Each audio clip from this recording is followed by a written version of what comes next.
Good afternoon. Hashtag Secure the Grad Tribe. Welcome back to a brand new semester.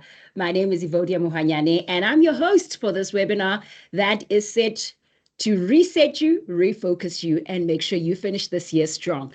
Now, if you are joining us for the very first time, I almost want to say, where have you been? But you know what they say, right time, right place. And if you're rejoining us again and you've been part of the family, it's good to have you back. Today, we know as the semester kicks off, some of us might be finding ourselves in various places, different spaces, and we're wondering, the semester might not have gone that well, or, oh, I have this one in the bag. Or perhaps you're thinking, I want to rethink my strategies on how I'm going to make sure that I hashtag secure this grad. Now, if that's you this afternoon, you are in the absolute right place. And if you are not joining us live and you're watching this webinar, I hope this ticks the right boxes for you. Now, we've got absolutely amazing speakers lined up for you. And these range from faculty experts, some of our student leaders who have really conquered some of the worst times in this academic journey. And we want to make sure that you sit tight and join the show to make sure that you get the best on how to save the semester in the next 60 seconds. Actually, 60 seconds is too fast. You know what they say, quick come, quick go. So let's say, repeat that. We're going to help you save the semester in the next 60 minutes. Now, I want to see in the chat, how are you feeling? Are you okay-ish? Are you really hyped up? Or are you saying, Evodia, I need this webinar to jack me up a little bit? Now, regardless of how you're feeling, this webinar is going to do exactly for you that. So we want to see those fire emojis in the chat. Show us some love. If you're on YouTube, really show us in the comment and tell us how you're feeling. Ladies and gentlemen, just a few, we're going to do a few house rules to let you know on how we're going to make sure this webinar is sweet. You will notice that your microphone as well as your camera have been disabled. Now, that's not because we want to silence your voice, but we want to make sure that you have the best webinar experience as possible. We don't want to hear the pots clicking. You know, we know some of you at lunchtime and also hadikari cheapsy. So we don't want to hear things flying up there. We want to make sure that you have really the best experience and for the purpose of our recording. Now, also remember, if you want to be eligible to win some of our lucky prizes or our lucky draw at the end of the webinar, please rejoin the session using your full name and your surname. Alternatively, your student number will also suffice. So if you're still here with your holiday persona, let's say a Shaya Gumba 24-ish, that will disqualify you in today's lucky draw. So please make sure that you join with your name and surname, alternatively, your student number. Now, ladies and gentlemen, do not worry if you only have an hour or 20 minutes to spend with us. This webinar is recorded and you'll be able to access it on our Blackboard organization as well as on YouTube. And you'll get a few snippets of it if you follow us on Instagram. Now, without wasting any time, let us go into, let's really jump straight into it and speak to who will be joining me today. But before we get there, we also want to highlight to you that we will be having a poll that will pop up on your screen.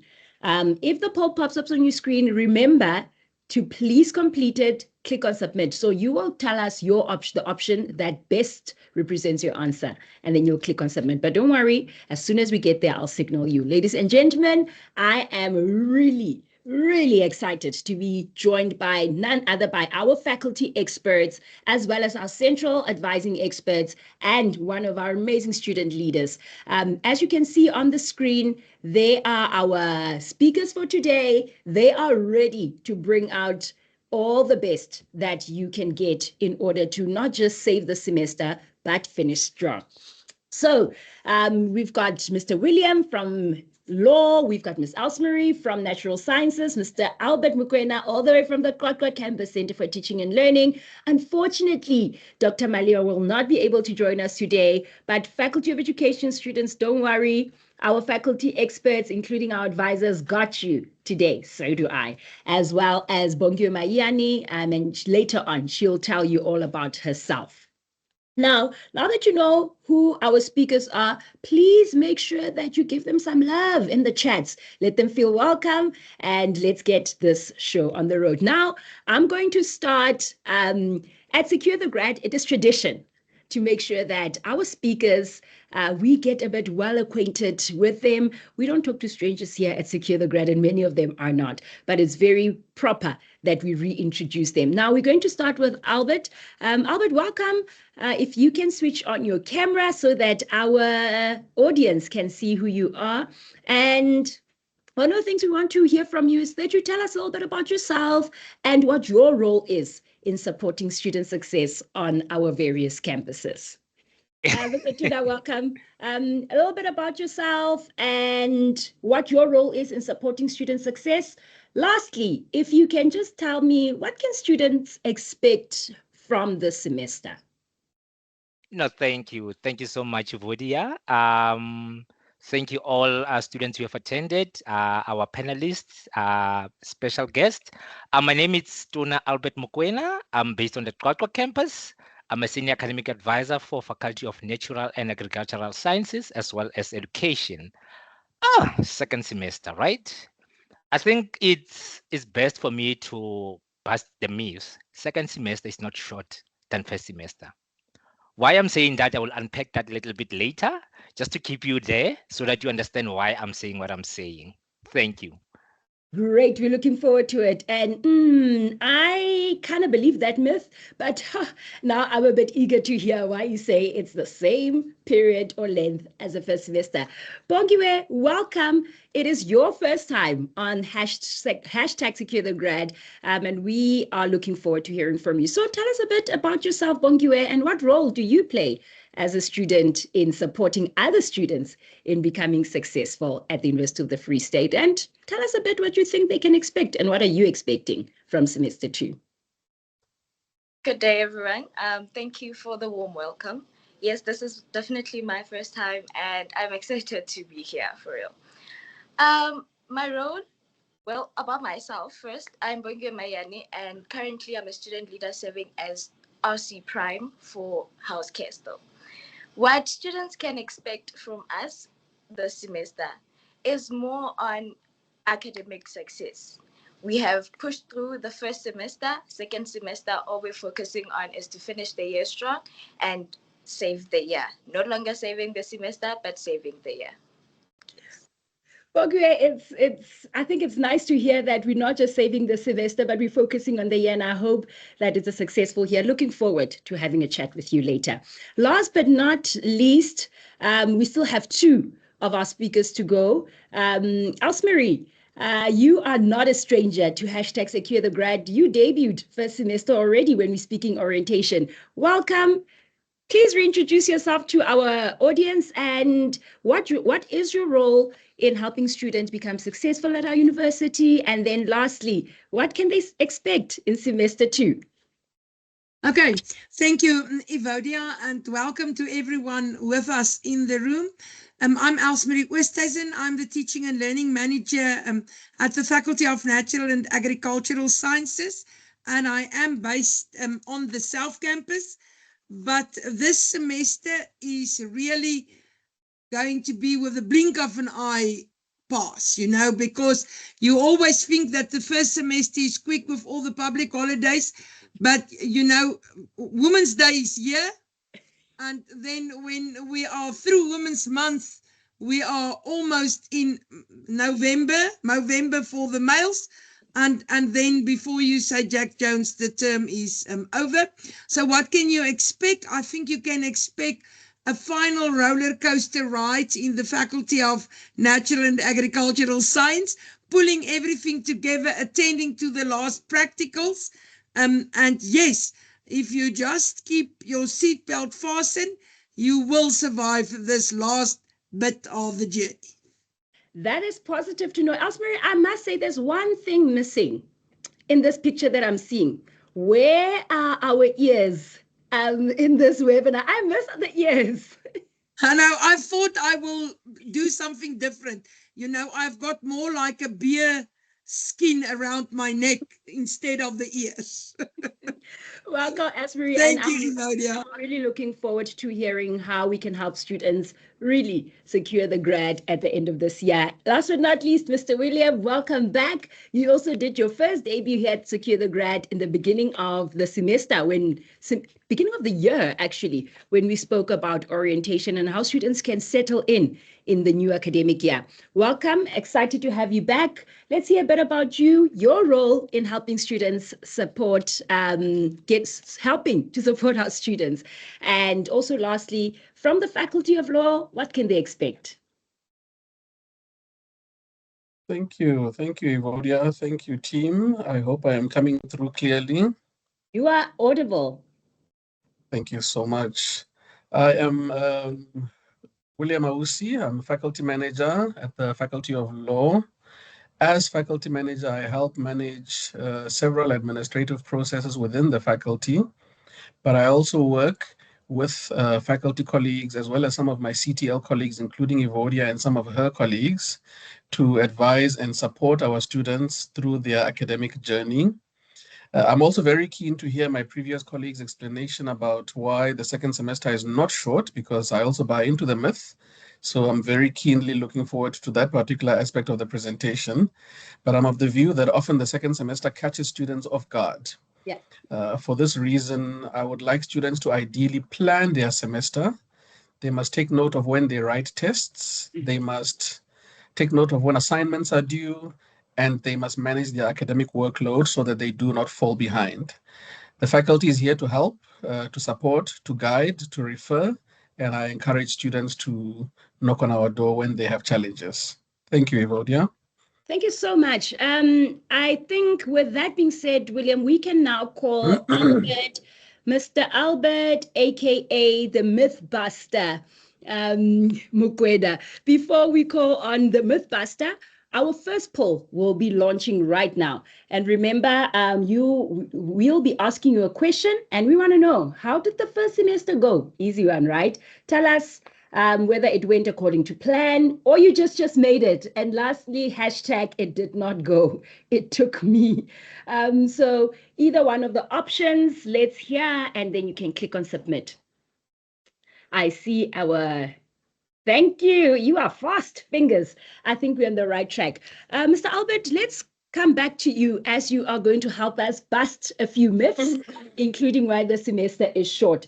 So tell us, particularly for those who have indicated on the poll that the semester took them with and it didn't go as planned, how can students continue building on some of the momentum that they've established, especially those who did well, things went according to plan, but also if things didn't go according to plan, how can they work on improving their academics, especially in the areas where they have a few weaknesses? All right, thank you, Evodia, for the question. That's a very nice question. And I believe that it does speak to a reflection itself, the question to say, according to first semester, what went well and what didn't go well. So one of the biggest things that as students that we need to reflect on, especially for second semester, it's first semester basically, and you need to do a bit of realignment. So before you get to that point, you need to assess if things did go well, what are the positive habits, students' habits that you have been applying in the first semester to ensure that you continue implementing that going forward. So that's going to be very, very helpful for you to maintain the same momentum. And I normally say to most of the students to say that, it's good to set high bars for yourself. You test yourself, come up with the new goals, which are more challenging. Aim 80% in a module because you did well in the first semester, but also sometimes we need to be realistic about the goals that we set to ourselves. We have been students before we were there. We were too ambitious to say I'm going to get 90, but in reality, some of the life happens, and when life happens, some of the things changes where it needs adjustment. But for those who say things that did go well for them, stay consistent, continue what you have been doing in the first semester, manage your workload. As William said, that it's very, very important.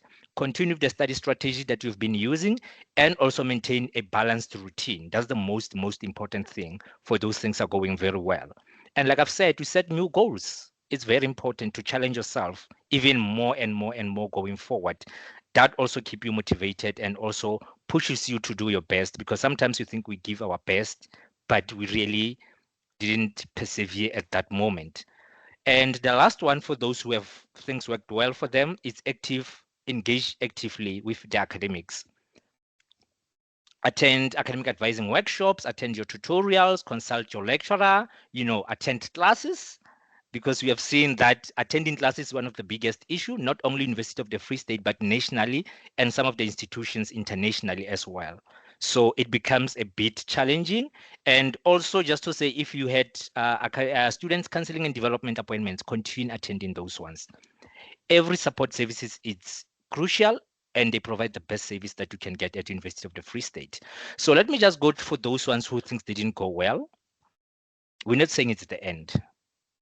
So the best way is to seek help as soon as possible.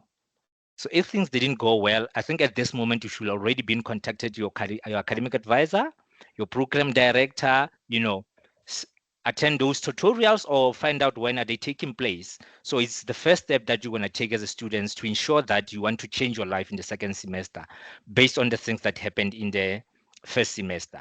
Review and adjust, like I've said before, that maybe you find that, okay, I seeked help a little bit later.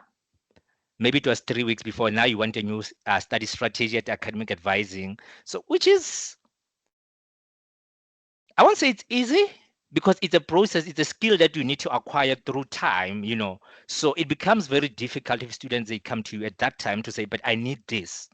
But now how long does it going to take you to implement, understand, go back and reassess yourself to say, is it working or not working? So that's very important as well.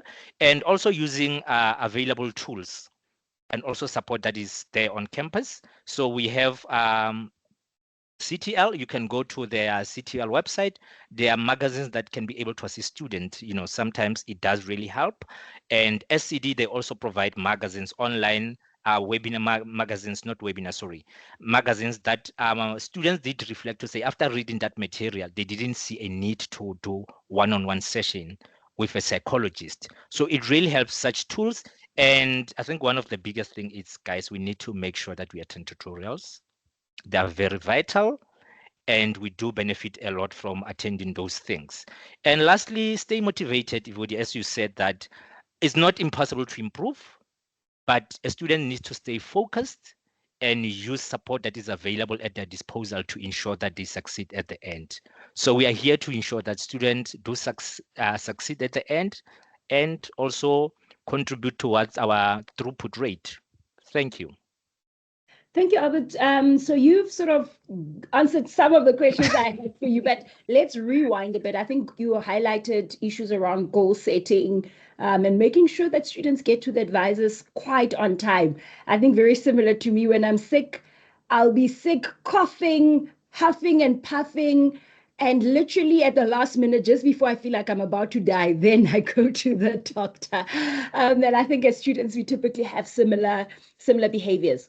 But I want to take it back a little bit to understand, in your experience as academic advisor over the years, you've really encountered quite a number of students. What would you say are typical challenges that students encounter, particularly this time of the year? All right. So definitely at this time of the year, it's workload, increased workload. Because remember that we have students who had the modules that they didn't perform well in the previous year. Now it's an addition to them. So it's one of the biggest challenge. It's workload, which also goes hand in hand with time management. So that's the biggest thing. So last month I did a report for academic advising in different 3 campuses. And what was the top 3 themes of students that they're struggling with? It was time management, study strategies, and interest of changing their qualification. So for 3 campuses, QwaQwa, Bloemfontein, and South Campus, we got the same results. So those are the top 3 things that they struggle with. Time management, because students, they believe that the semester is very short. I'm still going to get to that. I still believe that the semester is not short. It's equal to the first semester, but we'll get to that one. Yes, so basically it's that thing. And then some of the students, because we don't deal muchly with students' mental health, but they come to say, I'm overwhelmed, I have anxiety, I have stress and this and this and that. So those are the things that we have also picked up to say, okay, students, they do suffer from this, but as the role of the academic advising, we also do referral to students counseling and development where they can get help from there. And we do make sure that we highlight the importance of attending such offices or services because they do play a vital role in students' our mental well-being, all in all. Yes, Evodia. So it's time management, anxiety,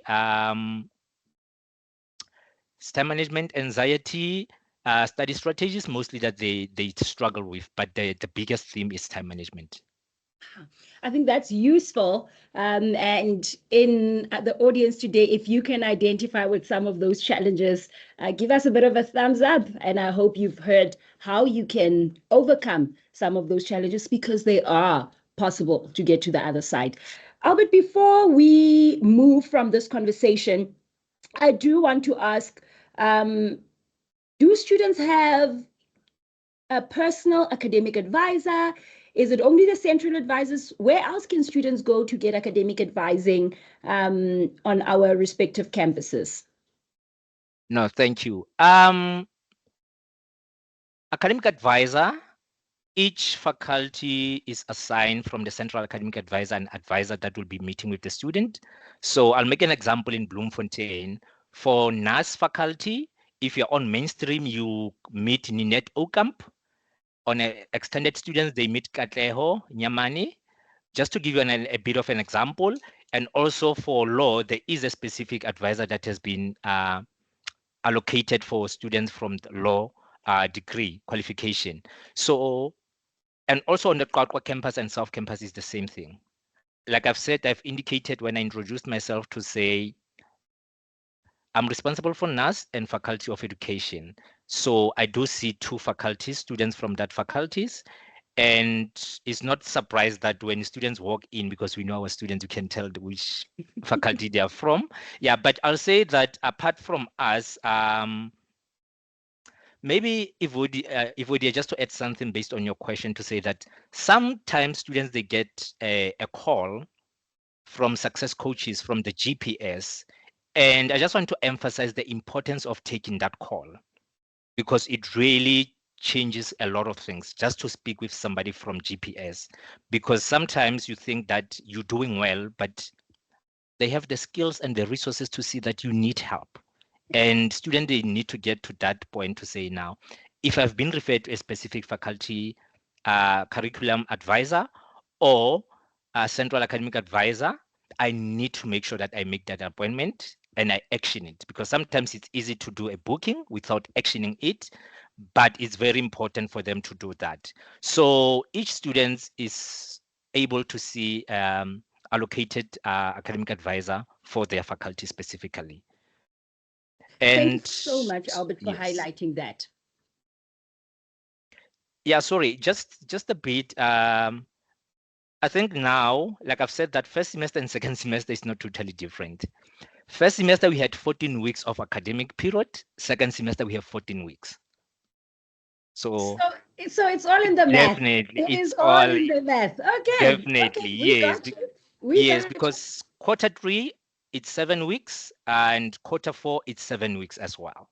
So we got a split of equal weeks for academics. So hence I was saying that it's not possible, but sometimes we do believe that second semester is much shorter than first semester.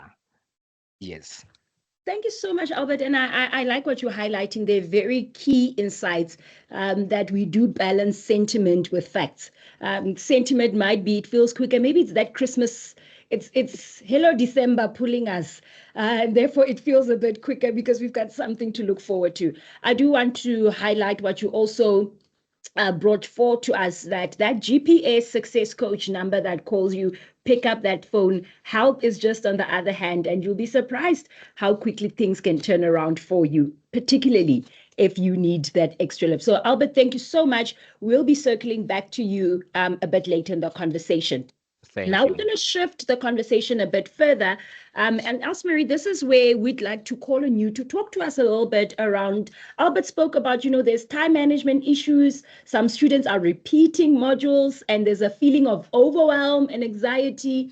And we know that some students might want to do a few things before they speak to you. But Elsemarie, my team has just told me to pause a little bit. There's a poll coming up before we prepare to hear from Elsemarie. Ladies and gents, on your screen, the poll is up right now. We want to find out, before we speak about faculty rules, are you familiar with your faculty rules as well as the University of the Free State's general rules? Is it a yes, sort of, or not at all? Please pick the option that best represents your answer and click on the submit button. Thank you very much. I see the polls are already streaming in, with the majority, Elsemarie, saying sort of. They sort of know the rules, and a small number saying not at all, and a few of our respondents saying that it's a yes. So please continue to indicate whether you are familiar with your faculty rules and the University of the Free State general rules. But the majority, Elsemarie, is leaning on sort of. Now, tell us, before we get to the faculty rules, tell us a little bit about its registration. For those of you who don't know, ladies and gents, registration has reopened, maybe not as big as semester one, but Elsemarie, who should be participating in this semester's registration? And if they need to be there, where should they go and who do they even start to speak with? Because the Kali is clearly not open on the Bloemfontein campus, and Mandela Hall, nobody's sitting there waiting for us. And Ukubizada on the South campus, I don't think anybody is there waiting for us. Can you tell us who should be at registration now? Okay, thank you so much, Evodia, once more. And students, there's only up to Friday chance to do some registration. So if for some or other reason you have missed the second semester module in the first year, in the first registration, you need to go and register for that module now. It's also open for students who have failed a module that is more or less a requirement for another module. Now, although the faculty are spending time to make sure that prerequisite modules that you don't qualify any longer for are deregistered, it is still your prerogative and your task and your responsibility to check that it's correct. And don't let Blackboard fool you, because Blackboard still got everything that you have registered for. You have to go to your proof of registration and check your proof of registration where the modules that you don't qualify for anymore are deregistered. Another important person who need to maybe go to registration is someone who have maybe failed a first semester module, which was an elective or which can be replaced by another module. You have to consult with your program director and get that module registered without overloading you, because then you can still graduate by the end of a year with maybe a replacement module. But that you need to consult with your program director. It's also important to realize that registration is online, so you can change modules online. But please don't just drop modules without careful thinking, because it's not so easy to add it again, and we cannot add anything beyond Friday. You can still make changes beyond Friday until the 15th of August, but you cannot add new modules. So I think that is very important. It's an online process. If you don't manage to do it online, consult with your program director by sending an email to our program directors who have got dedicated mailboxes so that they can quick and easy attend to your challenge and to your inquiry. Then I think the most important thing that you need to be able to say is 100% of you, not only 27%, was supposed to say, I know my faculty rule book in and out. So it is of utmost importance that you take your study record, your data summary, and you take your page in the rule book and you compare that you have completed all the required modules. It wouldn't help you to come on the 6th of September and see, oh, I'm now missing a module. I don't know what happened. So it's important to take your study record, to take the page in the rulebook applicable to your learning program, and to check that. It's also important to check the rulebook for general rules for exclusion. In this round, the exam board in the faculty have only excluded students who have failed their major already twice, or who have failed the most famous MATD, the maths module, that is killing people more than the required times. You will also find in the rulebook the contact persons of your, or the contact details of your program director. You will find the content of your modules. You will find the prerequisites of your modules. And obviously you will find the total learning program or the modules that you are supposed to do for graduation. The next question is about the UFS who have revised the general rules. Now, students, I think it's important to realize that in the Faculty of NAS, we've got promotion modules. That means if you get above 70% for the module, you don't have to write exams. Now, some people want to improve their marks. You cannot just improve your marks or just write the exam. If you have promoted, you have promoted, and for you to improve your marks, you have to apply to write the supplementary exam. But you must also remember that approving marks was actually also one of the rules that have changed. The other important rule that haven't changed this year, but people are still battling to get this rule, you can only pitch 10 minutes late with exams and will still be allowed. If you are 11 minutes later than that you were supposed to start writing the exam, you will not be allowed to write the exam. Other change in the general rules that was already there from last year, but not all students understand that clearly, is that if you are only one module outstanding for the first semester, even if you are 4 outstanding for the second semester, but if there's only one module outstanding for the first semester and you haven't got another supplementary exam because of you not passing, because of you being sick, you could qualify for a supplementary exam based on one module outstanding. Now you will tell me, Asbury, are you crazy? That supplementary exam have passed?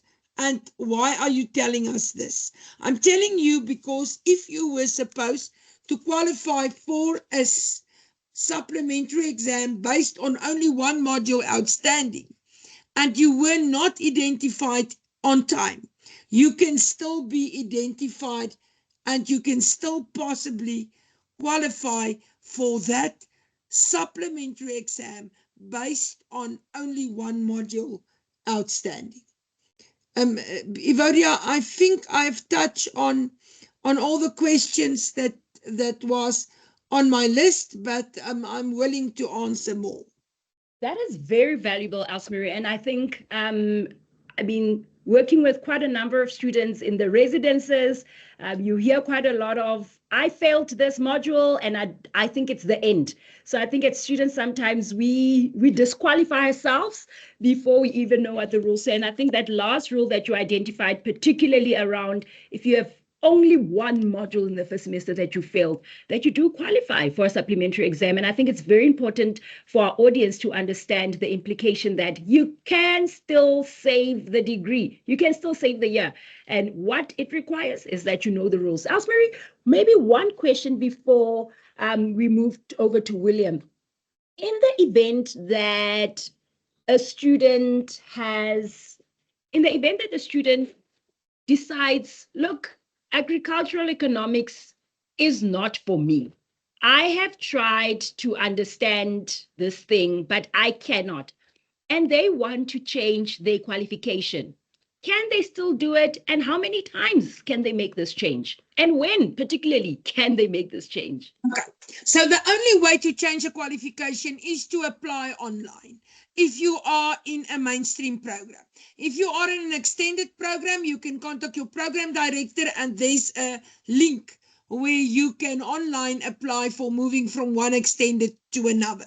But if you are in a mainstream program, you have to apply online before the 30th of September. But you can, in the meantime, contact your program director and say, listen, I was in the B Agri crop production program. But I see crop is not for me. I want to move over to mixed farming.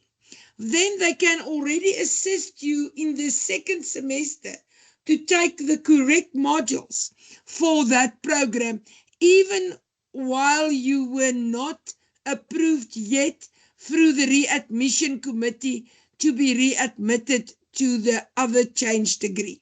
So in the past, there were DV2 forms. That doesn't exist anymore. I just want to say to students, your best friend must not be your study buddy. Your best friend must not be your telephone. Your best friend must not be your Facebook partner. Your best friend at university must be your program director. You must know your program director. Talk to your program director. Ask advice from your program director because they know exactly how to guide you to make choices that could be the best for you to secure the grad and to save the year. That couldn't have been said any way better, Elsmarie. Remember, not even Evodia can be your best friend. Your program director must be your best friend. I think you highlighted that beautifully, Elsmarie. So please remember to keep the questions coming. We will be having a Q&A segment later on in our program. So if you have questions, populate them in the chat as well as keep them. Write them down for those of you who still use pen and paper. We talk about these habits.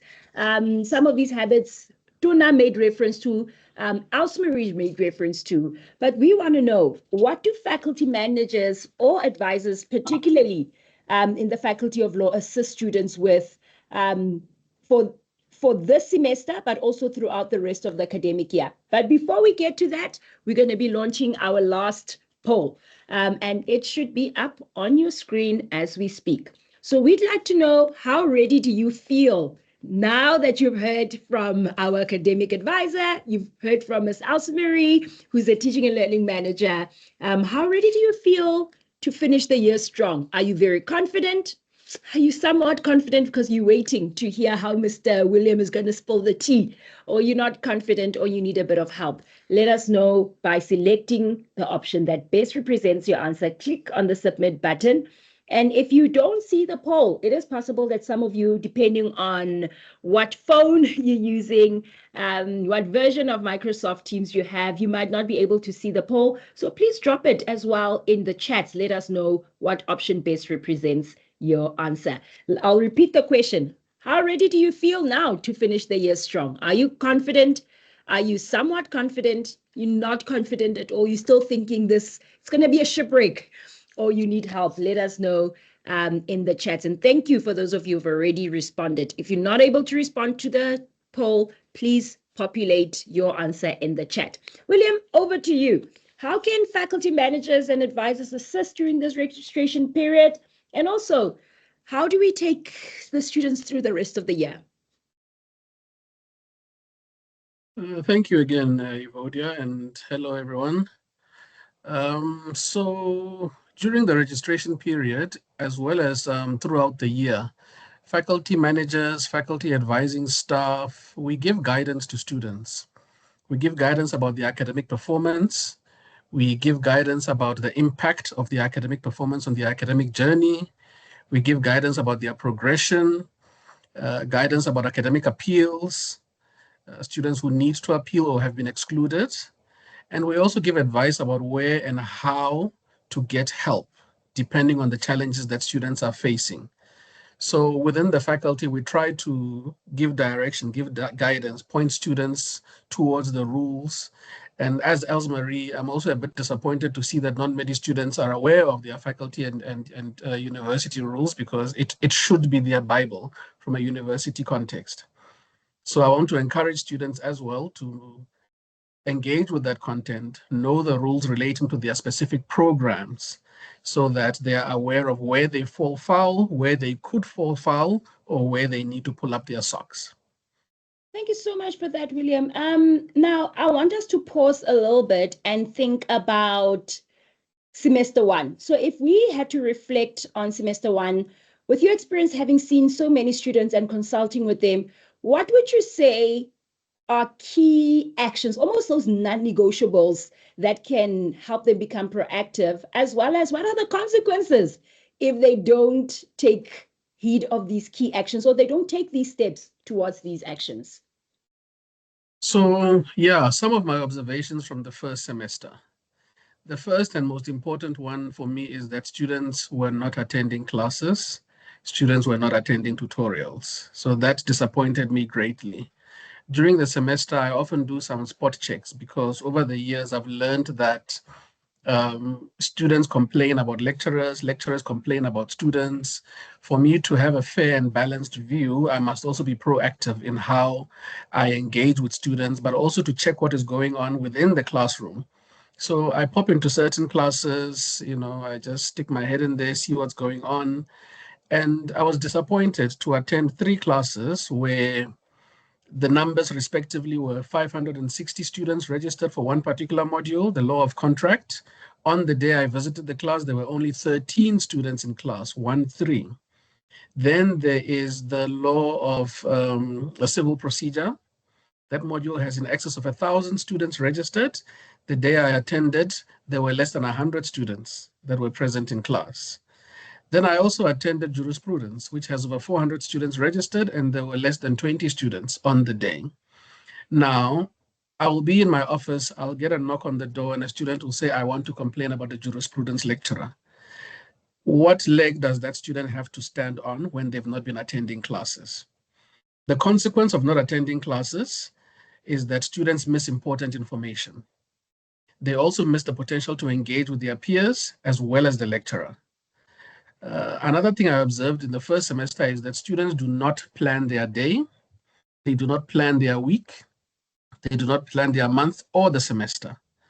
Now, the consequence of this is that often they leave too much work for closer to test dates, closer to assignment submission time, and when they have too much to do in a short space of time, students unfortunately struggle. So my encouragement here is put a plan in place, visit the CTL, get assistance with time management.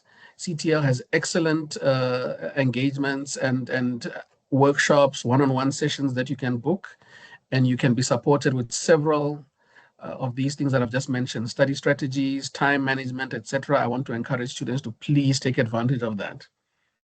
Then students did not collect their test or assignment scripts, and they did not query their marks during the period allowed to query marks.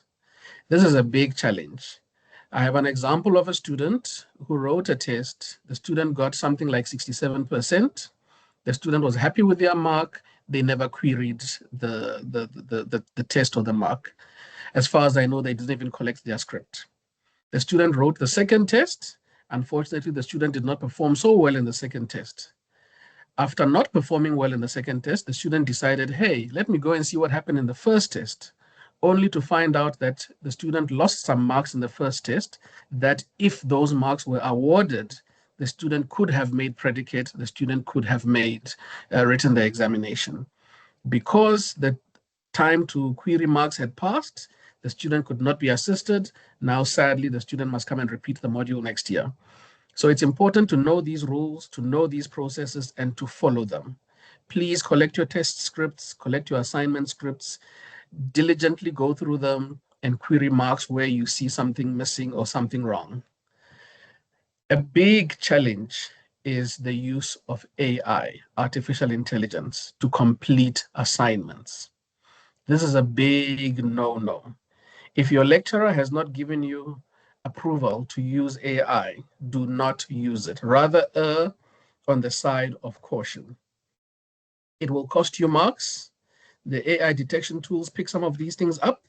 Your lecturers have been doing this for years, so they also know their content. They can tell when something was not written by you. AI tools should be used ethically. Use them to try and understand the content. You can put a prompt into AI. AI, I don't understand this concept. Please explain it to me as you would to a 5-year-old. And AI will do that for you. It'll help you understand that content and use that understanding to do your assignment. But do not use the AI tool to do your assignment for you. You are on a path, unfortunately, to failure if you do that. Then the last point I want to make on this one is that many students, as we've already brought this up, are not familiar with their faculty or the university rules. They are also not familiar with the processes within their faculties to raise grievances.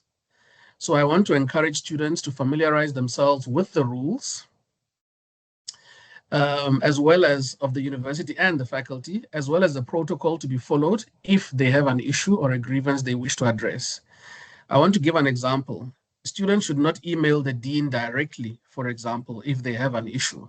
There's protocol. There's certain steps you have to take. Did you address the challenge with the lecturer first?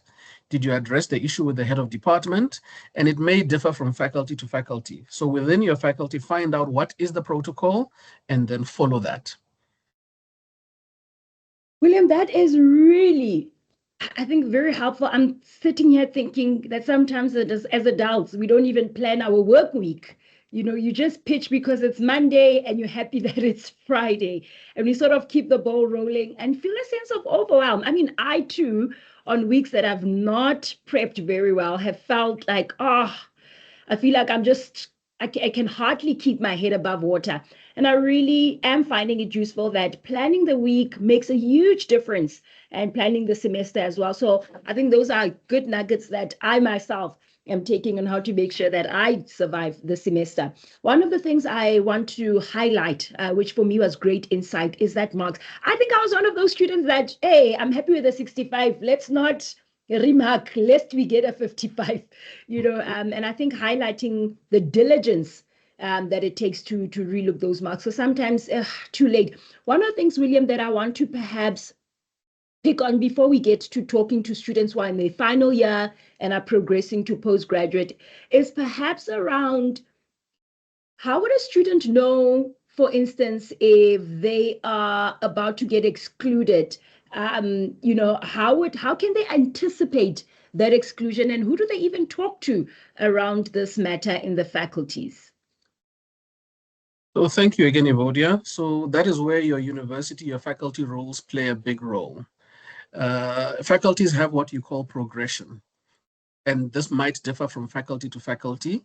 The university does have some standard progression rules that are in the UFS general rules.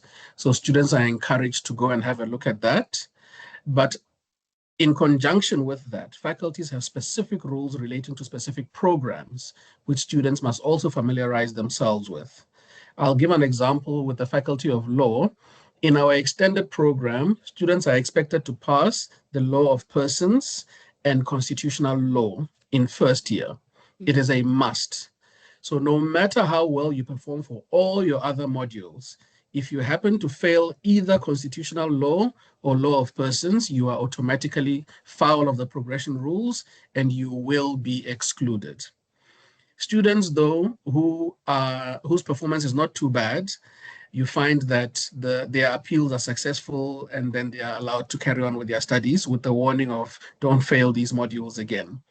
This, like I said, it differs from faculty to faculty, and where students need to familiarize themselves, or what students need to familiarize themselves with, is what the rules say regarding their program in their faculty. So if your friend is excluded in faculty A for something, you may not necessarily be excluded in faculty B for the same thing, especially if the rules are not the same.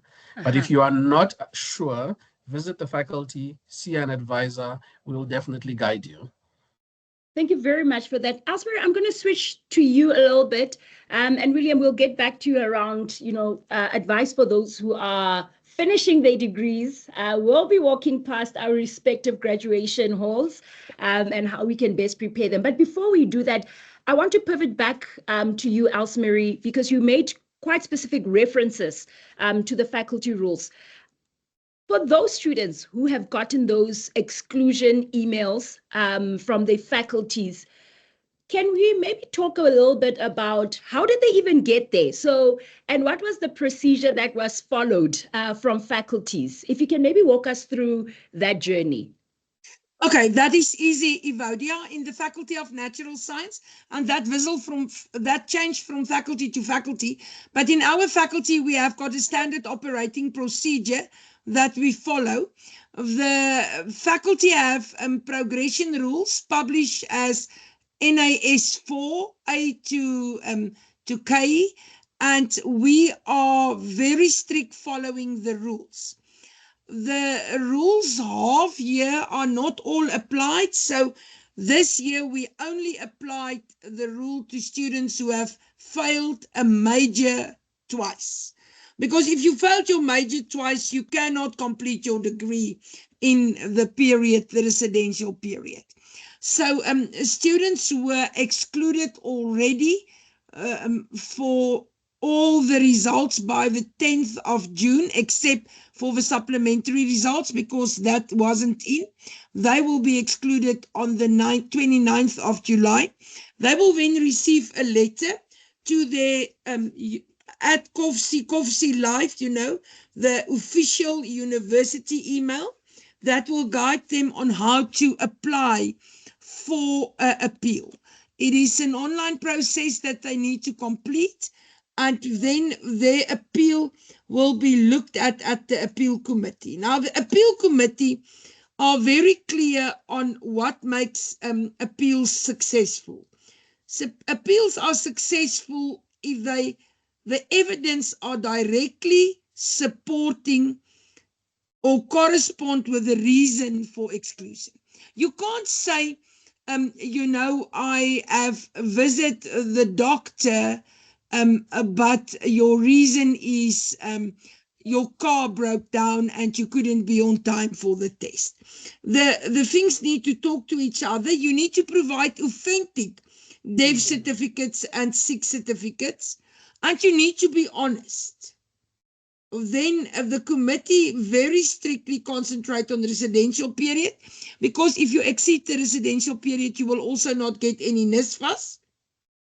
The prerequisites that's going to influence your residential period, because if you failed the module and you cannot continue with the next module and the next one, it will influence your residential period. The appeal committee in NAS also look very close to whether you have been excluded before and whether the URRT or the FRAC have given you certain conditions. So then you have to appeal within 3 to 5 days. The committee tried to sit within 7 days after the closing date for the appeals, and within 3 days after they have sit, they provide the students with feedback. That is very important. And as you can see on our chat, we have put up information around appeals, your respective faculty rule books. And I know some of you are wondering, why is my faculty not here? Don't worry, Elsmarie and William and Albert have got you. Many of the rules that we're sharing, some of them are general, but some of them are faculty specific. So don't worry if your faculty is not here. The group on the chat is making sure that you have all the necessary information. But remember also, you can still make a turn with our academic advisors and you can still contact your faculty. Want to highlight something very crucial that the team highlighted. Remember to keep evidence. So you don't know what's going to happen, especially those of us that have said the semester dragged us. It had us on chokehold. So it's important that if you have experienced some death in the family that might have affected you adversely, record those instances. Keep a file with a copy of the death certificate. Keep a file of your doctor's letters. Keep a file of your doctor's referrals. If you've been to SCD, make sure that you keep record of those appointments as well as your appointments with your advisors. Because remember, as Ms. Alsmery said, you need to reply within 3 days. Sometimes it's tricky to know, you don't know, where am I going to get this evidence? And always remember, students, let us be ethical and honest. Now that you know how to anticipate exclusion and you want to make sure that you avoid those roadblocks, we're going to speak a little bit and shift the conversation to those of you who are final year or you are postgraduate students and you're thinking about your next step.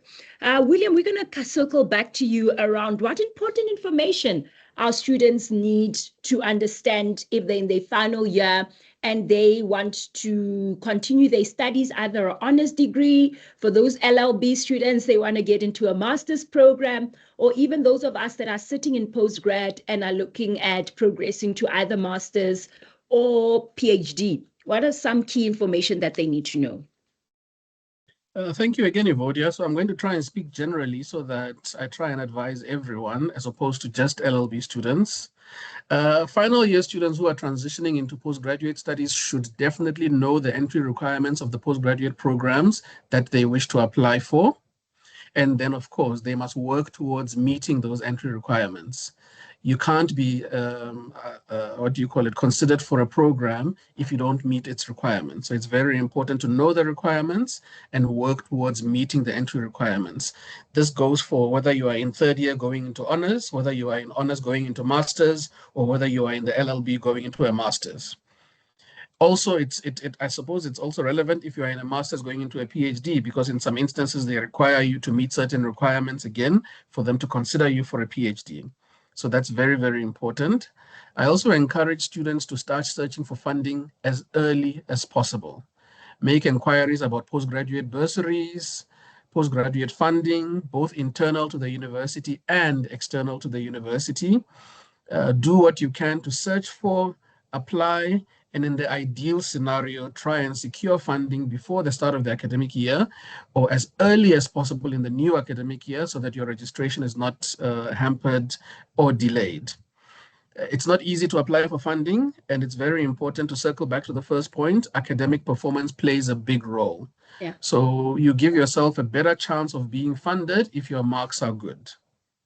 Then I also encourage that final year students who are transitioning into postgraduate studies, back to what I mentioned about students planning and not planning, should plan their semester so that you stay on top of your academic workload. Study hard, take advantage of support services, engage with your lecturers, and also maybe make time to speak to potential supervisors in your postgraduate space. Find out who's doing research in what space that links to your interest, and maybe make an appointment to meet this individual, get a bit of a feel of the individual, and decide whether or not, what does your gut feel say, is there somebody you could work with. Speak to current students as well who are being supervised by this individual, hear what they have to say, what are their experiences. This can help you to make an informed decision. And then postgraduate students who are continuing with their journey, they should, of course, also reflect on their journey thus far. I want them to identify areas of strength, areas of weakness, and to make appropriate changes that will lead to their success. You know how the first semester went, you know how the year went, you know where you made mistakes, you know where you could have done better. Be honest with yourself when identifying these things, and do yourself the favor of doing better. Also take note of faculty and institution submission deadlines. This is very, very important. Students work hard only to not take note of the deadlines and maybe put the blame on their supervisor for not reminding them, etc. No, you are a young adult, you are in the postgraduate space, you must take responsibility for knowing what is due when. And then finally, please also note the faculty and institution submission requirements. Yeah. Formatting guidelines, plagiarism guidelines, and make sure that you adhere to these requirements. And that is the 2 cents I would like to give to the students who are in that space. Hopefully they can carry that forward and succeed. Thank you so much, Mr. William. I want to highlight that for those postgraduate bursaries, please read your emails. The University of the Free State, including the Center for Graduate Support, has been sending out calls for submission. So the NRF has also been issuing some bursaries. Please do not ignore those emails around bursaries, because the closing dates, some of them are now in August, some of them in September, but also follow us to make sure that you have all the necessary information regarding bursaries that are available. I want to perhaps, Albert, maybe move in the same vein, ask you to perhaps talk to us about this postgraduate journey. Some students might be sitting here and thinking, I'm not sure which postgrad degree I must get into, and whether I'll even get a job, even if I'll be interested in it. What can central advising help students with in terms of conversations around making this decision? No, thank you, Evodia, for that. I think it's a very quite important decision that one needs to make. So in advising, basically, when you sit with us, we want to be realistic, like I've said before. What is your ideal job?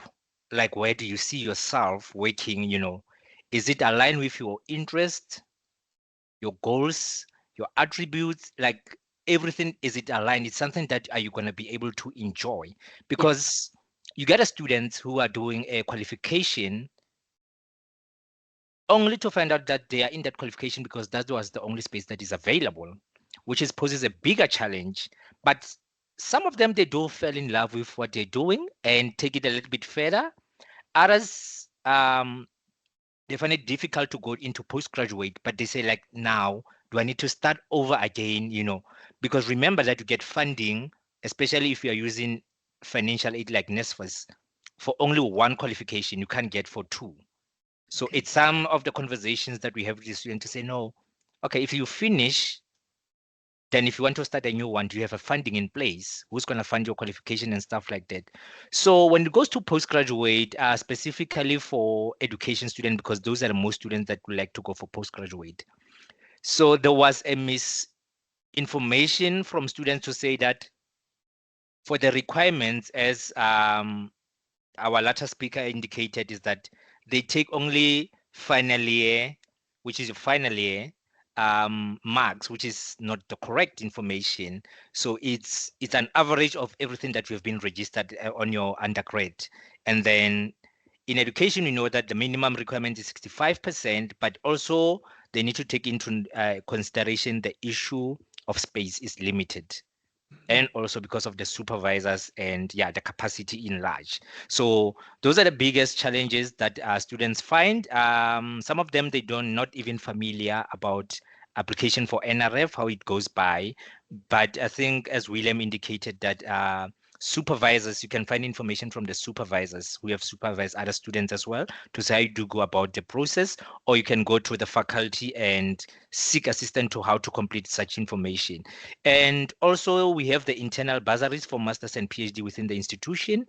And as you indicated, that Center for CGS, they also do provide that. And we also have another one. I'm not sure if people they know about Center for Global Change. They do also fund students for masters and PhDs, which is within the institution itself. Yes. So basically, that's it. Thank you so much, Albert. So those of you who are planning postgraduate studies, as you've heard it, plan this thing ahead. Don't wait till the last exam of your final semester. I know some of us, you thinking, ish, I've got 2 subjects left or 2 modules left to write. What now? So make sure that it's not too late. You are able to apply on time. You're able to secure funding on time, and you are able to kickstart your postgraduate journey. And if you're unsure, make time to speak to your lecturers, academic advisors, your program directors even. And I would even advocate as far as going on LinkedIn, looking at people who are occupying your dream job and seeing what are qualifications necessary in getting that job secured. We are going to make sure that we don't only speak to the professionals, lest you say we get paid to tell you this information. Let's hear from one of our student leaders, Bongiwe Maiane, who is a 4th-year LB student, also prime at House Kestel, in hearing her reflect and share her story on some of the challenges that she's also overcome thus far. Bongiwe, welcome. Thank you. Thank you, Ms. E. She calls me Miss E because I'm her residence head. So the cat is out of the bag, just in case they're wondering where the Miss E comes from. Bongiwe, I met you in your first year. I cannot believe that you're already in final year. Time really does go by quickly. But one of the things I want you to do is reflect on your journey as a student, and talk to us a little bit about what were some of those biggest moments, particularly some of the challenges that you've had to overcome to date. Thank you very much, Miss E, for giving me this opportunity. If you could talk to me back in first year, it will be a very different person than the one sitting right here. In first year, when I came to school, all that I had in mind was to just focus on my schoolwork, move and leave the space. But with me coming to this space with that mindset, one of the challenges that I faced was the transition. It was one tough transition because of the whole different academics. The space itself, it was so different. Here you are working with yourself. You don't really have that one person who you can lean back on and who you can study with if you don't know anyone. So that was one of my first challenges, the whole transition. And I had to tackle between me having to settle in and also focusing on my studies. So time management also became one of my challenges. However, with me living in a residence, I think that was one of the privileges I've had in life, because I got into the residence space and we have had student leaders that guided us through everything, which is one of the reasons I find myself also being in the student leadership, because I was so motivated by the people that were guiding us when I first arrived. I had you in my space, which was also one of the privilege, because you have helped me, guided me, transition and everything else. So all my challenges, I was able to overcome them from the help and assistance that I received from the residence space, as well as you.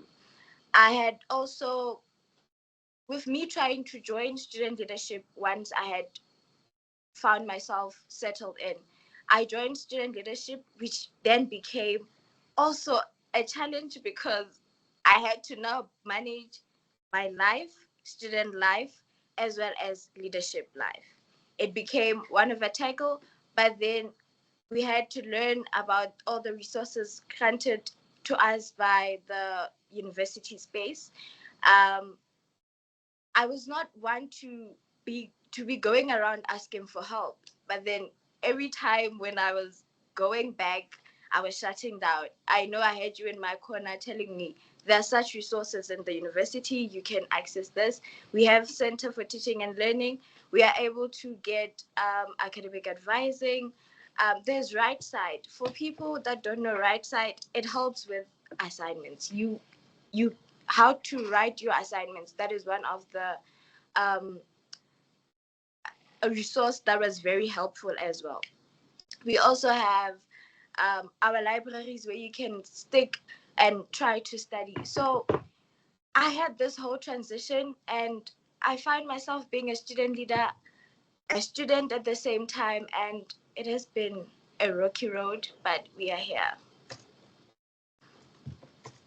Well, Bongi, with that, I can attest to that. It's really, really been great to watch you progress from the one year to the other. You joined student leadership and are occupying one of the most challenging student leadership roles in the residence space, which is being a prime. For those of you who don't know, the prime leads the rest of the student leaders in their space, and they work hand in hand with the residence head, but also has to join the Prime's Council, which is a group of leaders across the institution helping students navigate their student experience.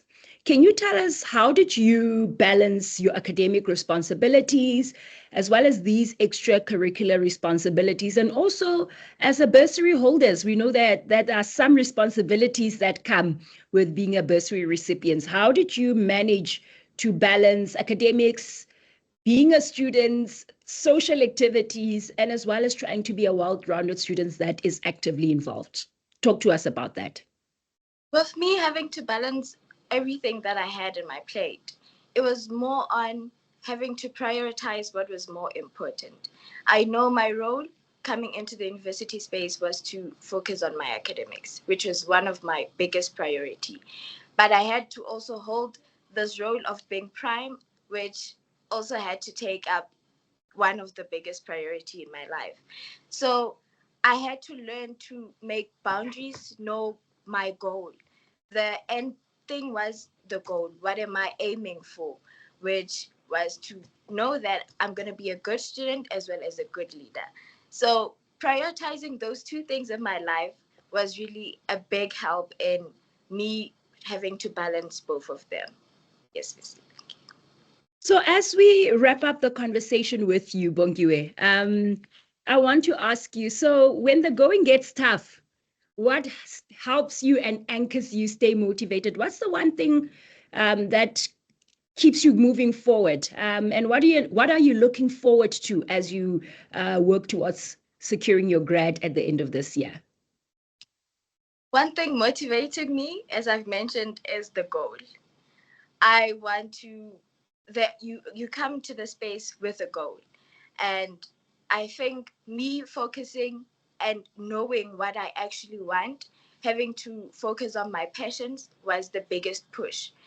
Even though I have had setbacks and everything, I was able to focus and tell myself that if you do not reach that goal, then you're not going to leave the space as you want. You have to leave the space with that goal that you came here with. So that was one of the push that I've had throughout. And yes, I just want to get my degree, be a good leader, even after the whole academic life. So that's my push, the goal. Bongiwe, thank you so much. And I know it's the beginning of the semester. There are a lot of classes already stacked up for you LLB final year students already. I hear some of the assignments are already being posted on Blackboard. So we do value your time with being with us here.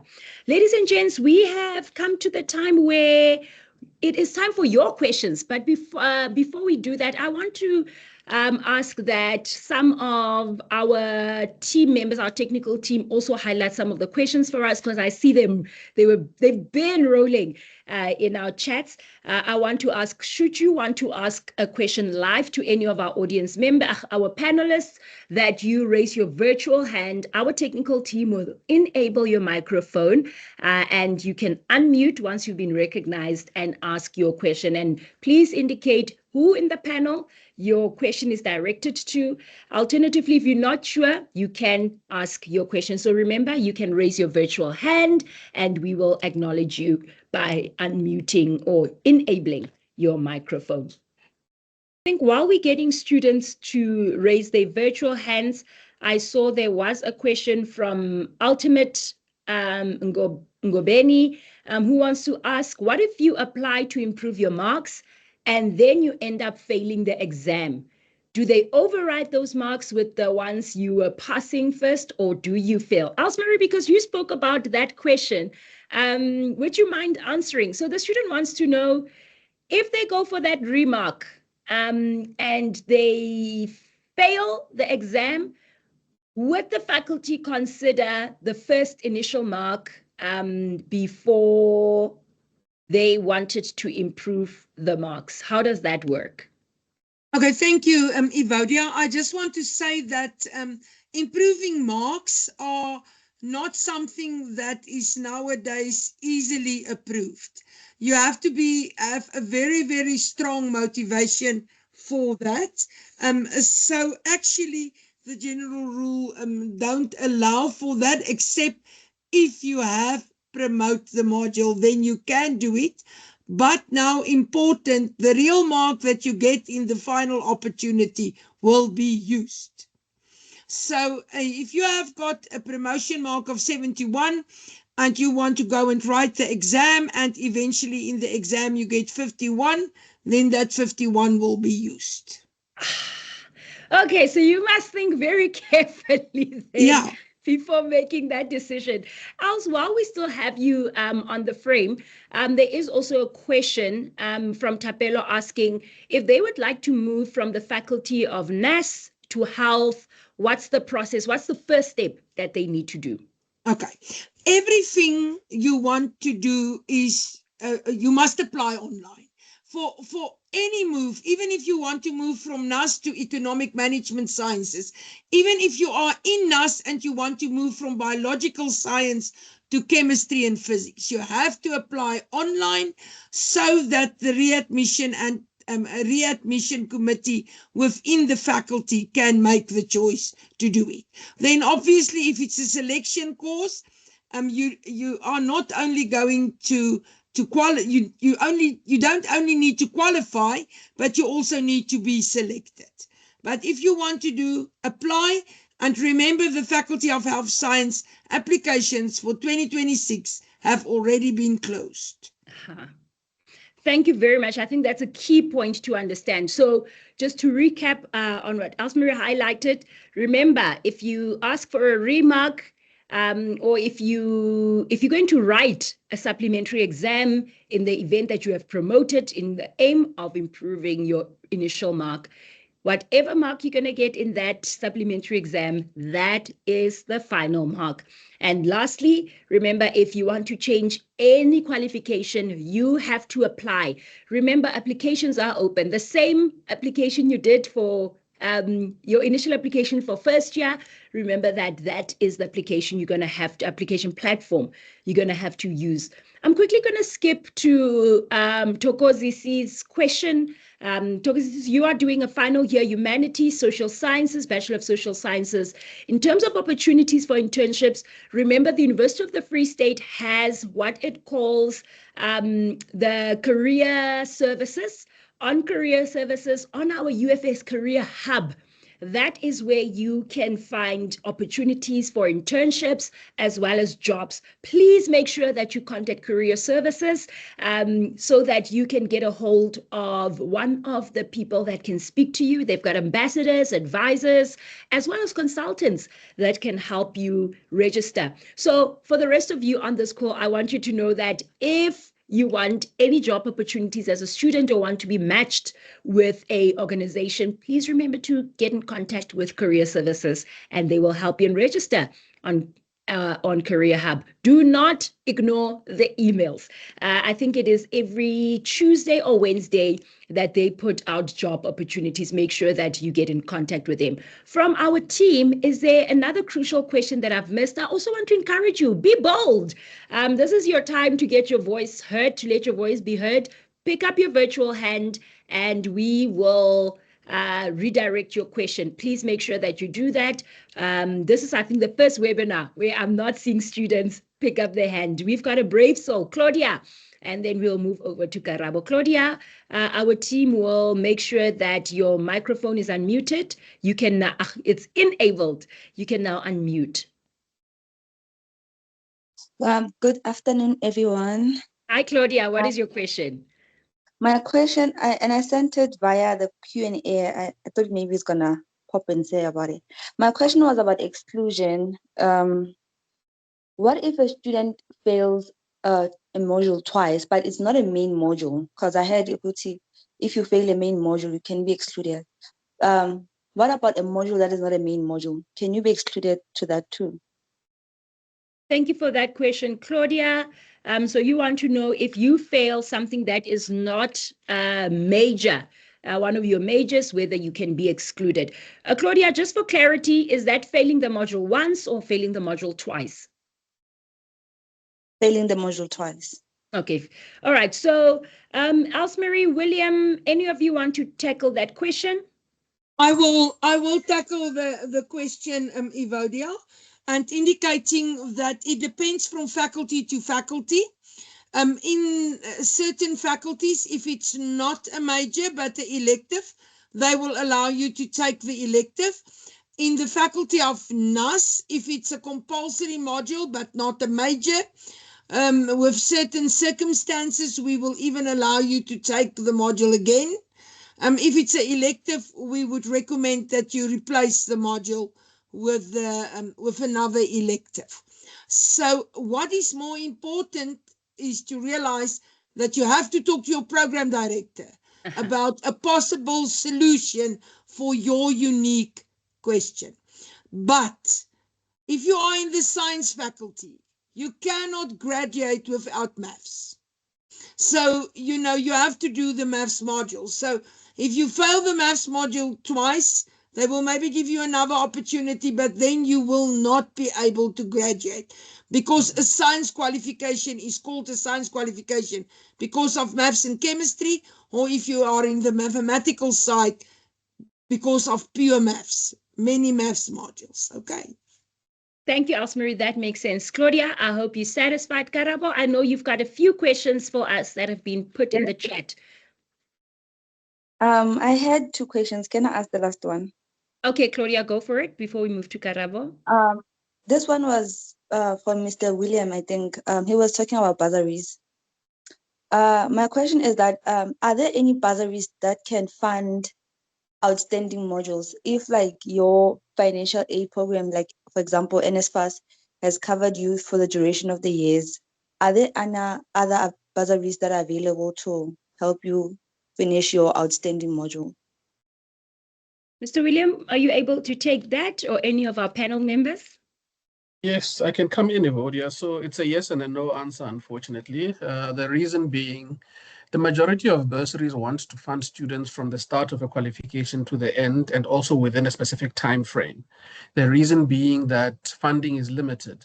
Yeah. So when they get a student onto a program, they try and support the student for the student to start. They know that it's a 3 or a 4-year degree.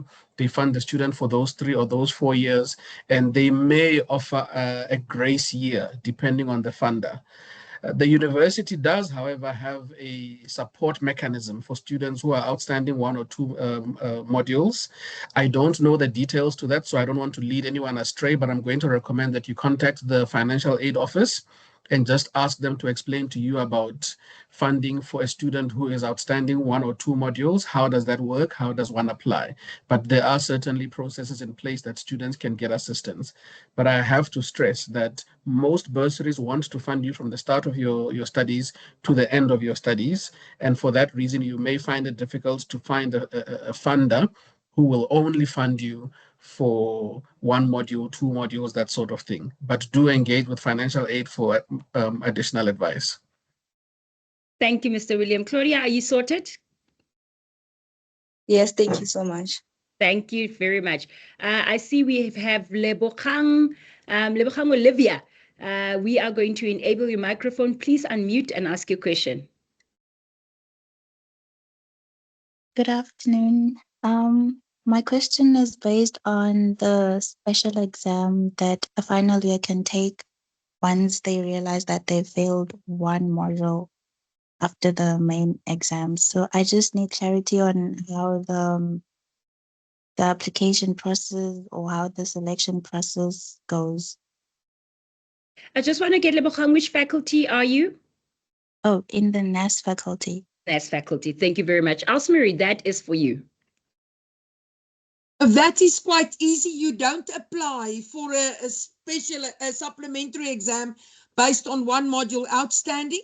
The officials in SAS and the faculty manager identify such people and notify them about that exam. What is important is that exam, supplementary exam based on 1 module outstanding, apply to the different semesters. So you can get 1 module outstanding for the first semester, even if you've got 4 modules outstanding for the second semester. If you think you qualify for such a special exam or a supplementary exam based on 1 module outstanding, and you were not contacted or informed, who must you contact? Your program director. Great. So that they can look at it and confirm it, and that we can proceed by providing you with that opportunity. So do you see why your best friend must be your program director? Thanks, Evotes. Thank you. Lebogang, are you sorted? Thanks you, Elsmarie. I just have one last question, and it's about Okay. the period in which the special exams are going to take place, because I heard it talking about the addition of the last day of adding modules and all that being Friday. And with the supplementary exams already been written, I just want to know if there's going to be a specified period for special exams. The university's timeline is very clear. You are supposed to write the special exam based on one module outstanding during the supplementary exam. But if you were not identified in time, they will create an additional period for that. What is, however, important, Evodia, and people need to know it, if you are already participating in a supplementary exam due to specific conditions, circumstances, you were ill, a crocodile bite you, or you was having a reassessment because you failed a module, then you cannot qualify for the supplementary exam based on one module outstanding, because when it was the supplementary exam, you were more modules outstanding. So that is very important to realize that. Thank you so much, Osmary. So remember, terms and conditions do apply. So you cannot have any other supplementary exam already coming up to, so that this condition is applicable to you. So I hope that makes it clear. Tabiso Matseke, that is your opportunity. Please unmute your microphone and ask your question. Thank you, Vodia. I have two questions. One relates to student support. I think I might have came into the presentation a bit late. It relates to student support on time management and study strategies to adopt in the second semester. So I am I'm in the NEST faculty studying for a BSc in QS, but the catch is I'm doing a compact learning. So I'm unable to do a campus walk-in.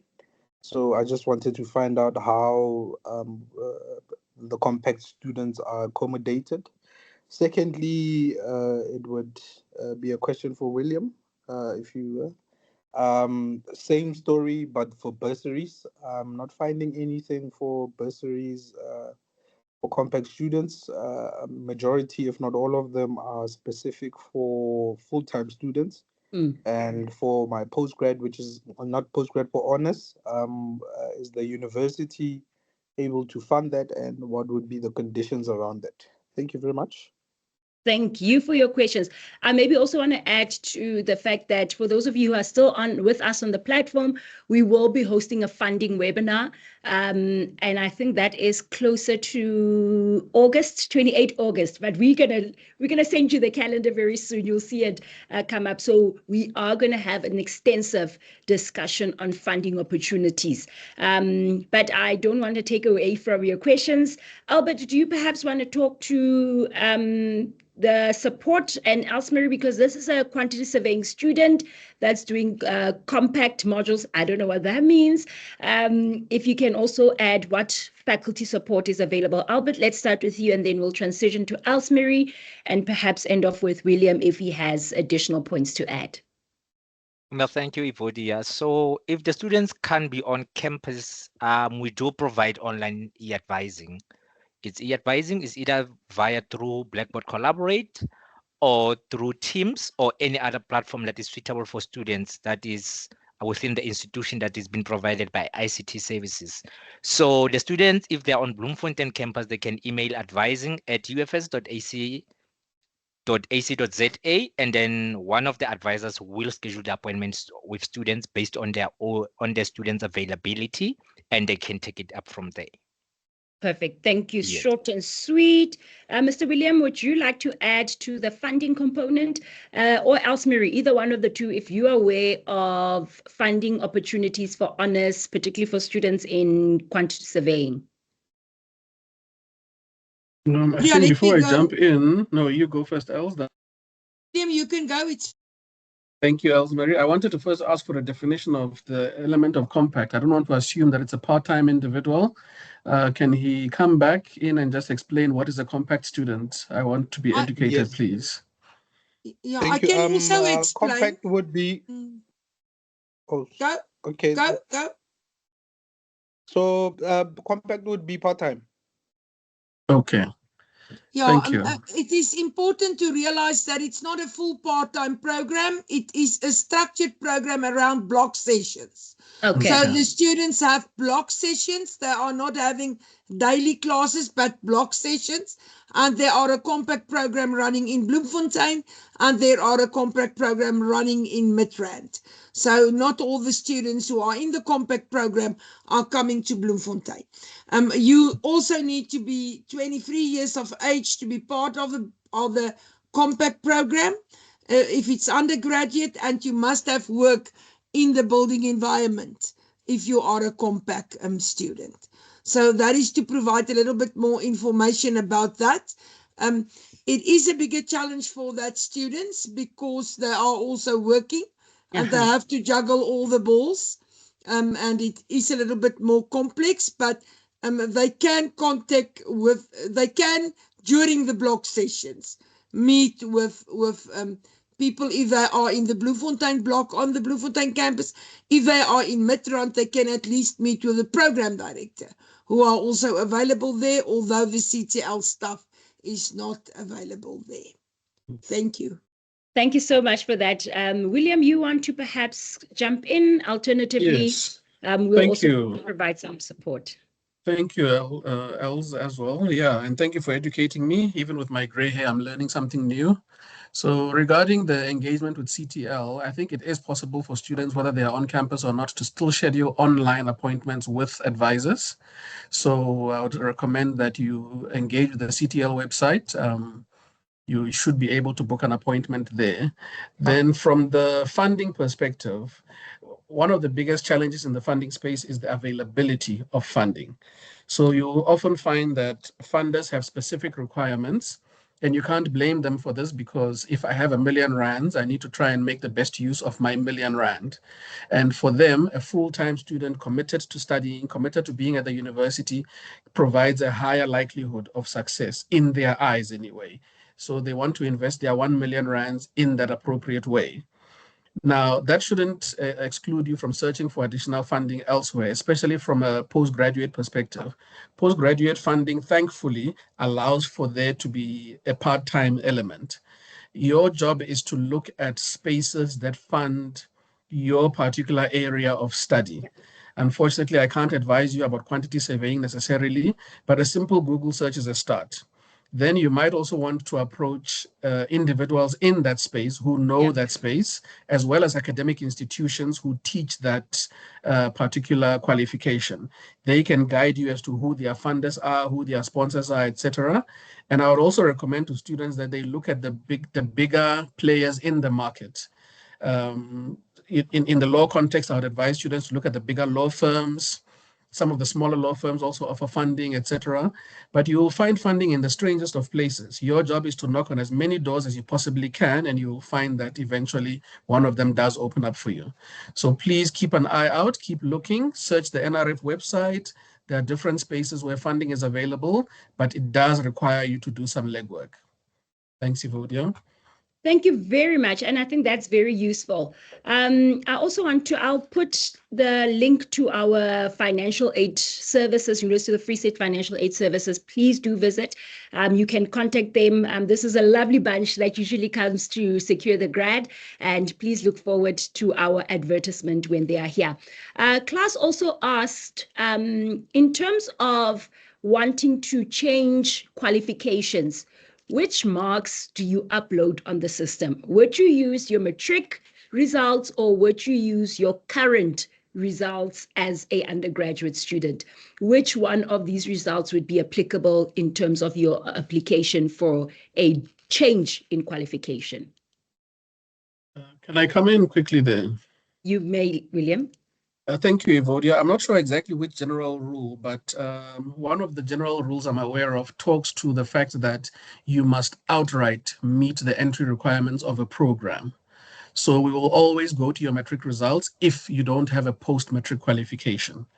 So that is very important for students to understand. Your first year results don't really mean much to us as the Faculty of Law, and it may be different from faculty to faculty, but I'm aware of a general rule which calls for you to outright meet the entry requirements of a qualification to be considered for that qualification. And at law, that is how we apply it. So if a student wants to shift from another faculty to us, we don't look at their first year, we don't look at their second year, we look at their matric results first.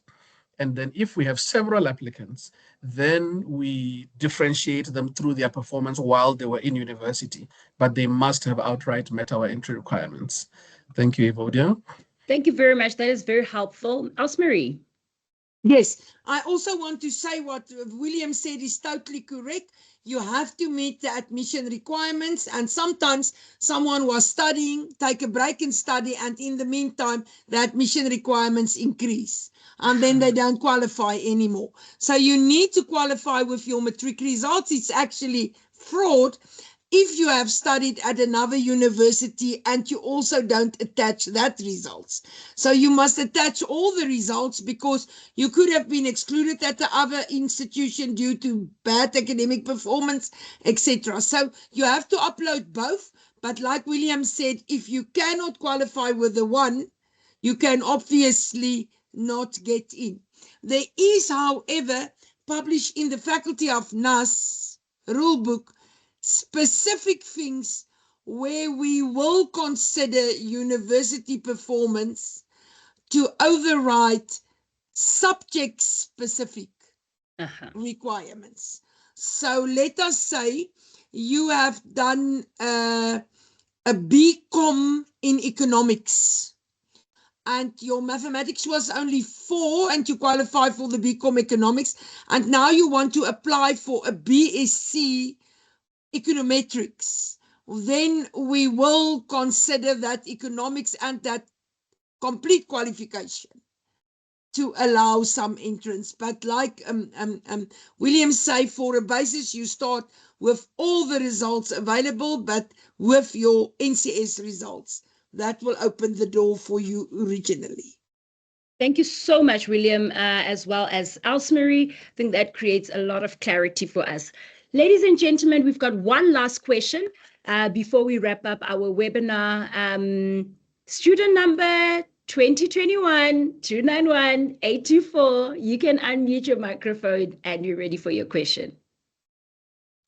Thank you for giving me this opportunity. My question relates to the person who asked about special exams.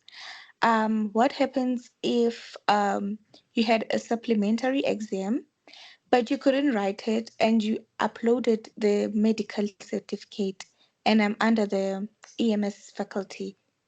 Thank you so much. What is your name? Gwenga. Gwenga.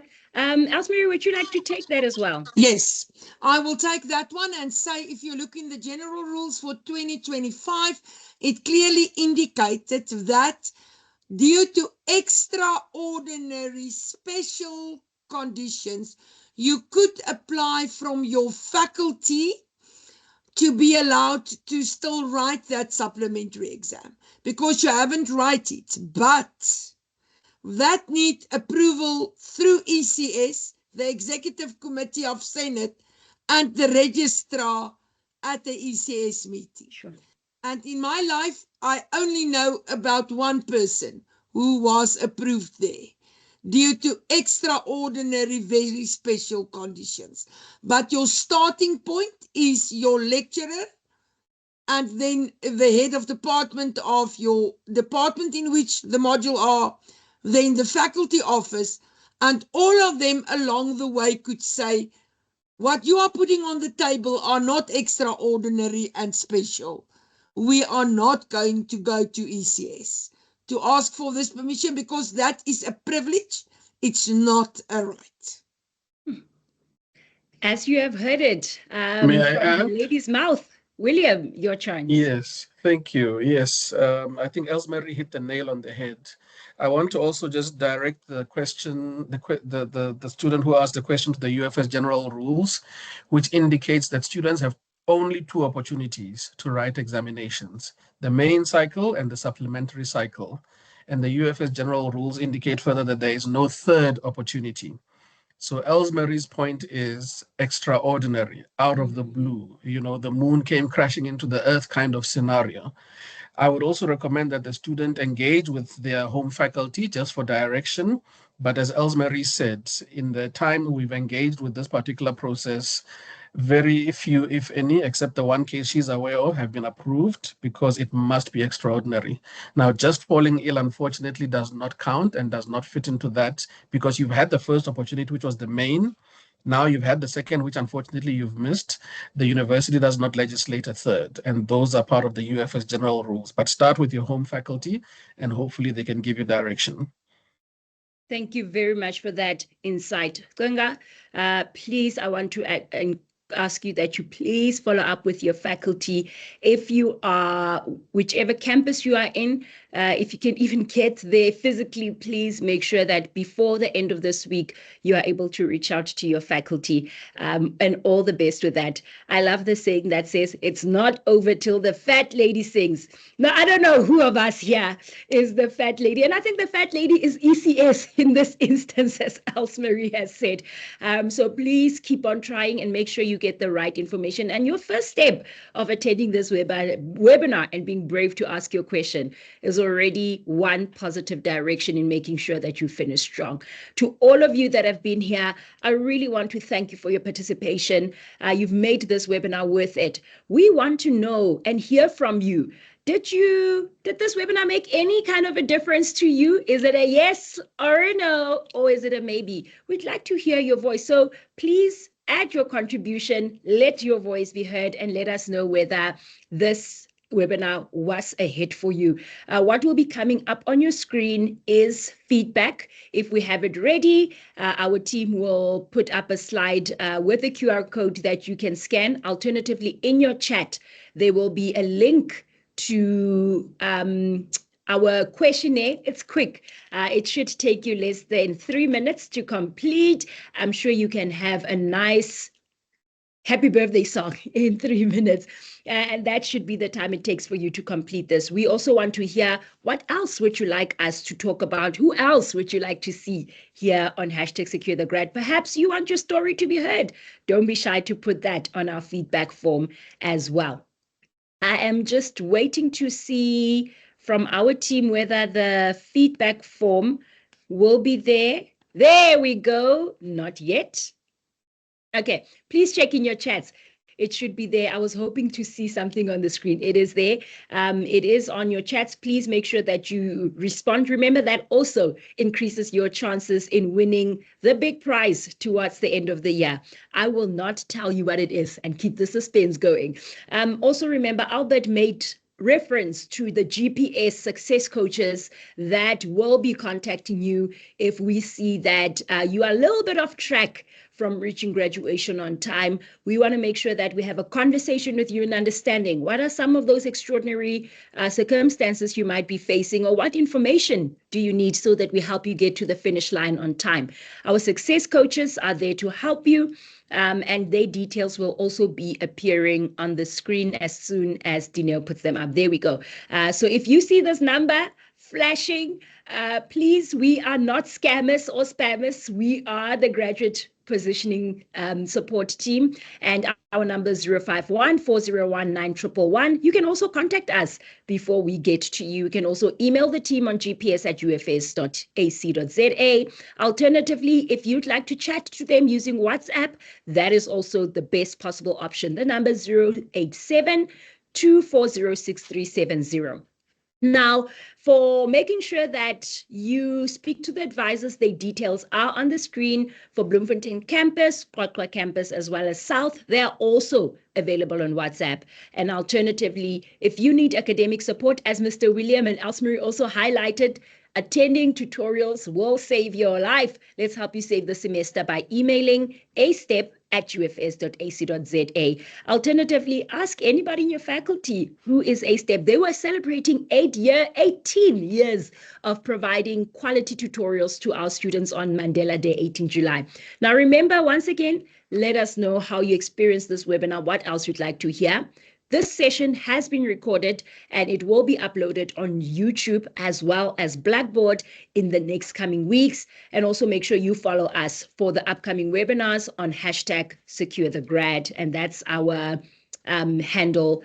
And please make sure that you follow, like, subscribe, do everything possible, ring the notification bell. What's coming up? 7 August, we have a funding as well as a careers webinar, and we will not necessarily speaking accommodation this time around, but funding and careers. And we have a super exciting panel lined up for you. We'll be speaking about global opportunities. So if you want to know what opportunities are there outside of South Africa, outside of Africa, the continent, whether you want to work in China, the US of A, or even in Europe or UK, opportunities are available. And we'll be talking to UFS alumnus who have been working overseas for the last couple of years. We'll also be talking to opportunities in the social impact space. So if you say, I want to work for social good, or I'm in a humanities degree, I'm in a law degree, and I don't want to practice, what opportunities are there? So we'll be bringing quite a number of people. So please look out for the #SecureTheGrad emails. Last but not least, those of you who've been faithfully coming to the webinar, participating in the chats and meaningfully engaging, let's see who are our winners for this webinar.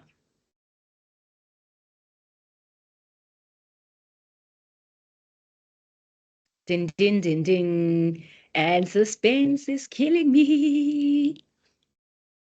Let's see if our team has put that in the chats. It is possible that it did not reflect in our chats. Okay, I will quickly read it out to you. Thank you to our technical team. Ultimate Ngobeni, Claudia, Ngola, Bitumela Mohase, Fila, as well as Sipesi Nzuza. Congratulations on being our winners for today, and apologies for not putting up on the screen. So you bunch of winners, sure straight. Congratulations. And remember, you can email us in order to claim your prize. Email securethegrad@ufs.ac.za. On your subject line, please indicate webinar winner. In the body of your email, please give us your name, your surname, as well as your student number and contact details where we can get a hold of you so that we can send you your prize. So congratulations. And last but not least, remember, here's the feedback form. I'd like to make a special thanks to our panelists today. Thank you so much for your insights, making sure that our students are geared up, are ready, set, and refocused for the semester. Thank you for all of you participating. And we want to make sure that we get you to the finish line on time without any hassles. As we head into the semester, keep reminding yourself that this is the time to finish strong and #secure that degree. We want to make sure that we hold your hand to securing the grad together. Have a great semester. Thank you and goodbye.